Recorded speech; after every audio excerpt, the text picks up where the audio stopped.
કાંસાને મોટા નળ નાખીને ગેરકાયદેસર રીતે અવરોધ ઊભો કરી બંધ કરવાના થતા પ્રયત્નો।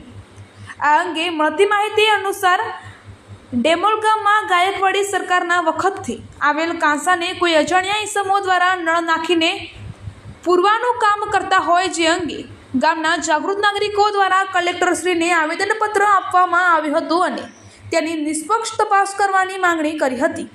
ગ્રામ પંચાયત અને કાંસા વિભાગમાં તપાસ કરતા તેઓએ જણાવ્યું કે આવી કોઈ યોજના મંજૂર થયેલ નથી અને તે કામ અમારા દ્વારા કરવામાં આવી રહ્યું નથી। તો ખરેખર આ કામ કયા ઈસમો દ્વારા કરવામાં આવે છે અને શા માટે કરે છે તે તપાસનો વિષય છે।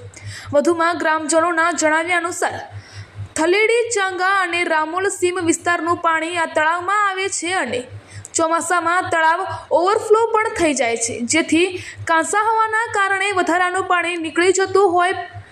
ગામને કોઈ દહેશત રહેતી નથી, પરંતુ જો નળ નાખીને કાંસા બનાવવામાં આવે છે તો ભવિષ્યમાં ગામને પાણી ભરાવાના કારણે દહેશત સેવાઈ રહે હોય તો તાત્કાલિક આ કામગીરી બંધ કરવામાં આવે અને જે કોઈ પણ ઈસમો દ્વારા આ કામ કરવામાં આવી રહ્યું હોય તેઓની સામે ફોજદારી કાર્યવાહી કરવામાં આવે તેવી ગ્રામજનોની માંગણી છે।